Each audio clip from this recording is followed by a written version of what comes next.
Guys, imagine this for a moment. If someone says to you that I can control your every mood whenever I want, it sounds ridiculous, right? But honestly, this is what happening to all of us all the time. One message ruin our peace, one opinion changes our confidence, and a small movement controls our whole mind. If you notice, these small disturbance controls our inner state so easily. So are we living freely? No guys, we are not really living freely. And this chapter tells that most of the people think that they live life as they want, they live freely, but psychologically their happiness is being controlled by the outside events. And here comes the one of the most important line of this chapter. If you want true freedom, you must stop giving the world the power to control your inner state. This sounds impossible, but let me explain this. Guys, the title of this chapter sounds strange, Stealing Freedom for Your Soul. But I understand that from this title, writer means something simple, like our soul is naturally free, but what we do, we keep stealing away the freedom from it. At psychological level, we choose to live happy, to live peacefully when life goes according to us. Like if people treats me well, then I'll be happy. If nobody criticizes me, I'll be happy. I'll be enjoying my life. And by doing this, our freedom does not remain in our hands. Now it depends on the outside world or how people behave with us. And believe me, in reality, all of us live like this. Guys, I think that most of us, and I think all of us, carry one psychological weight, that the fear of experiencing pain and sorrow. In our whole life, either we are protecting ourselves from the pain or we are suffering from it at psychological level. So let me explain you this. Like if I fear from height or if I fear from going into the swimming pool, so either I never visit a swimming pool or don't try it, it means I'm avoiding this. Or either when I go to a swimming pool and try to jump into the water, I suffer from the pain. And our whole life is stuck between these two things, either protecting our pain or either avoiding the situation or suffering the pain. Here, the line or the quotation, the Gautam Buddha has said that life is suffering. It does not mean that life is full of sadness. Instead, it means that we all want to suffer our life at psychological level. We always want to resist life. We always want to avoid pain. But I think the true freedom or real freedom comes when we choose to not live anymore with this psychological pain, with this psychological suffering. Instead of resisting life, instead of choosing what we like or what we don't like, we live in this way, like we accept everything what comes to us. We enjoy every moment of life, either is it is in our favor or not. And I think by living in this way, we can reach the true inner freedom. So now guys, what is the real problem? The real problem is our inner conditions. Like guys, if you have seen a child or when we all were a child, so we have different desires. Like every time we want food or ice creams or chocolates or anything else which we like. So if you take this example and you can relate this with our life, like in reality we all are humans, we all have desires from our life. So in the same way we all are like child and we have different desires or inner conditions. Like we want the life according to us, we want quick success, we want people to behave like us. And this is the real problem, because if you are thinking that life is controllable and it always comes to you in the way which you want, so guys, this is a brutal truth, that life is unpredictable, it is uncontrollable. So you don't know what is coming toward you. So what here mean you have to be ready.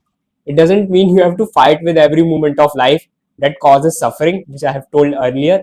It means you have to learn how to live happy in every condition or in every situation of life.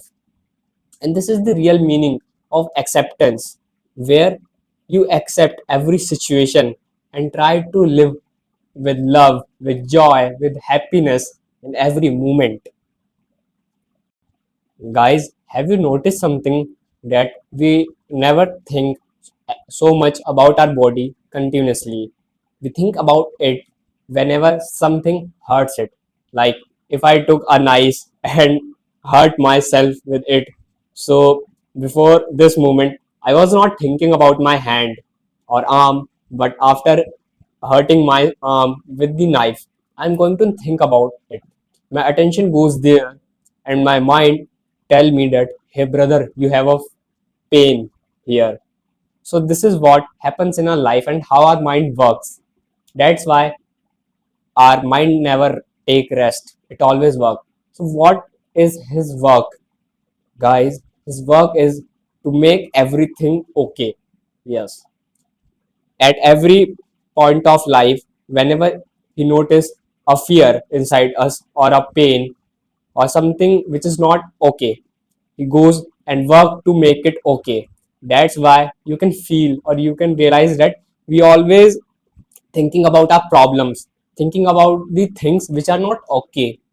And by doing this, really guys, we all are taking mental stress and our mind do not get a chance to take rest. So what we have to do now, guys, one simple thing which we can do, and there's a quotation which I am memorizing, or I think it was like that in Hindi, that a good man or a spiritual being see something good in every bad situation. I'm repeating this, guys. A spiritual being see something good in every worst situation. Like if let's say if something does not goes according to you in life and any bad moment come into your life, so if there is a man who is negative and there is a man who is positive, so the negative one think that, oh what the fuck, what this happened in my life, I am so worried, oh god, what you do to me. But on the other hand, the positive one also see the negative effect of the moment, but he still chooses to see the positive side of that bad moment. Like how I can tell you about this, like guys, we all set our alarm to wake up early in the morning, like around I set my alarm around 5 around for 5:30 a.m.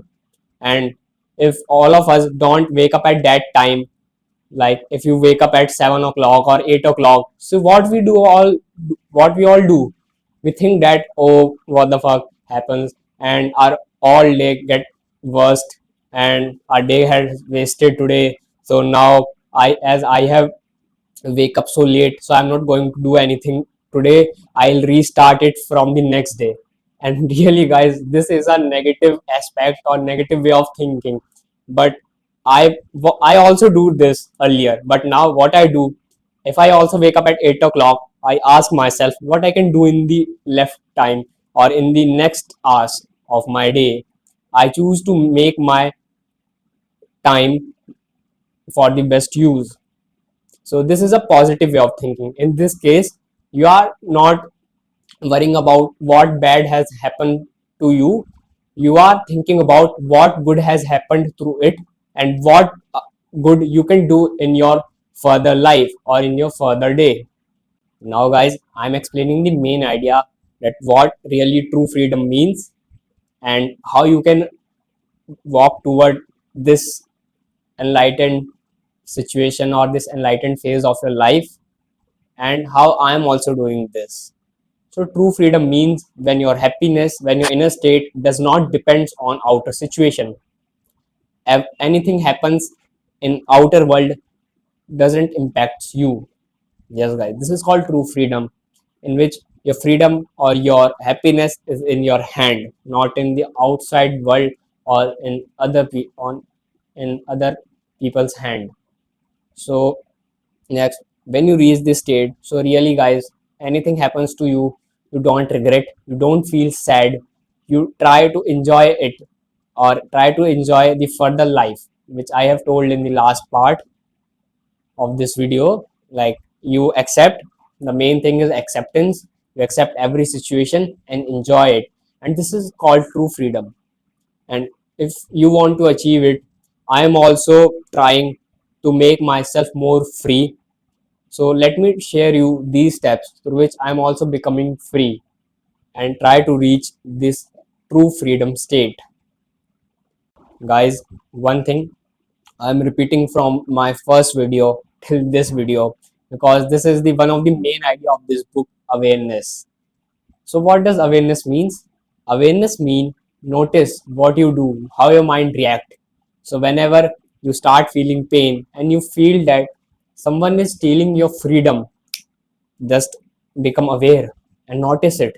When you feel pain, when you feel uncomfortable, when that disturbance triggered you, notice all these things.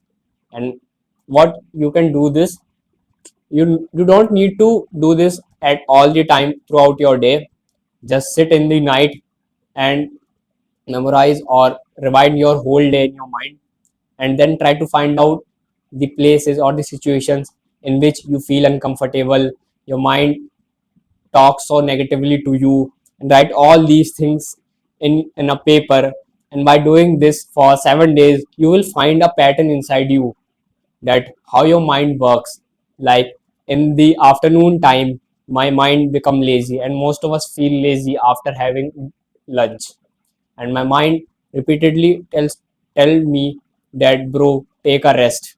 But after noticing this habit, I have changed it, and now I just get aware and tell it, like, bro, this is not the time to take rest, it is the time to work.